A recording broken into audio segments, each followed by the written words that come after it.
देशमुख परिवार का माहौल पूरी तरह बदलने वाला है।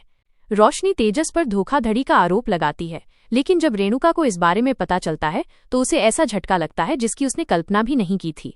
पूरा परिवार धीरे धीरे रेणुका की आंखें खोल देता है और अब मामला इतना बिगड़ जाता है कि घर में तूफान आ जाता है।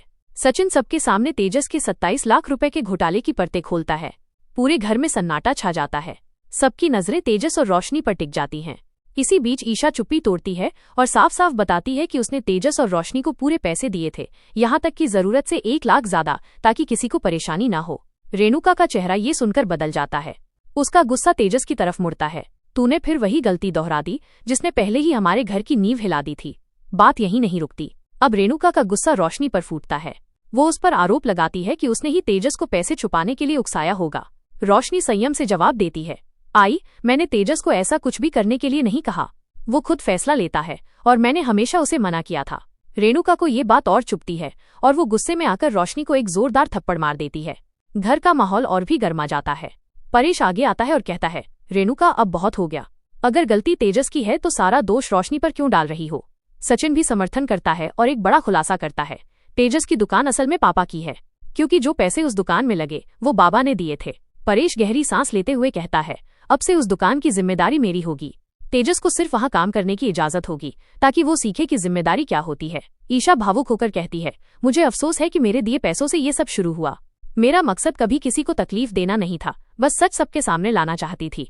रेणुका अब खुद को रोक नहीं पाती। उसकी आंखों में पछतावे की लकीरें उभर आती हैं। उसे समझ आता है कि उसने अपने बेटे की हर गलती पर आंख मूंदी रखी और यही सबसे बड़ी चूक थी। परेश समझदारी से बात को संभालता है और कहता है, अब वक्त है कि हम अपने बच्चों को सही गलत का फर्क समझाएं। अंत में रोशनी कहती है, अब इस घर में कोई किसी से कुछ न छुपाए। अगर हम साथ रहेंगे तो हर मुश्किल आसान हो जाएगी। इसके बाद के ट्रैक में परिवार में तनाव और गहराता है। साइली और सचिन रोशनी और तेजस के फैसलों पर सवाल उठाते हैं। रोशनी सचिन पर भड़कती है और कहती है कि वो हमेशा तेजस को नीचा दिखाना चाहता है, लेकिन आकाश बीच में आकर सचिन की मंशा साफ करता है। वो बस परिवार की भलाई चाहता है। रिया तेजस पर नाराजगी जताती है कि उसने एक बाहरी व्यक्ति पर भरोसा करके घर को मुश्किल में डाल दिया।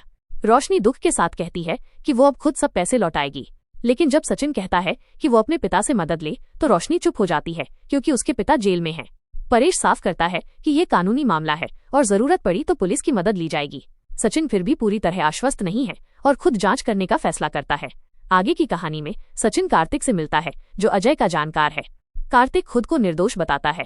इसी दौरान रेणुका तेजस से कहती है कि बिना जांचे परखे किसी पर भरोसा करना पूरे परिवार की इज्जत को खतरे में डालता है। फिर होता है एक नया मोड़। साइली अपने परिवार के घर जाती है, जहां वो अपनी माँ और बहन से सलाह लेकर अपने काम को बढ़ाने का प्लान बनाती है। सचिन वहां आता है और साइली के परिवार से मिलता है। एक हल्का फुल्का दृश्य होता है जिसमें साइली और सचिन की केमिस्ट्री भी दिखाई देती है। इसी दौरान जूही एक फोटो देखकर बताती है कि ईशा को उसने तेजस की शादी में देखा था। ये सुनकर सचिन चौंक जाता है और ईशा से मिलकर सच्चाई जानने निकल पड़ता है। एपिसोड के अंत में पता चलता है कि ईशा ने तेजस को पैसे लौटा दिए हैं। घर में कुछ लोगों को राहत मिलती है, लेकिन कुछ के मन में नए सवाल खड़े हो जाते हैं। तो दोस्तों, इस एपिसोड में हर किरदार अपने फैसलों के आईने में खुद को देखता है। आगे की कहानी में क्या तेजस वाकई सुधरेगा या फिर दोबारा वही गलती दोहराएगा? जानने के लिए चैनल को सब्सक्राइब कर ले।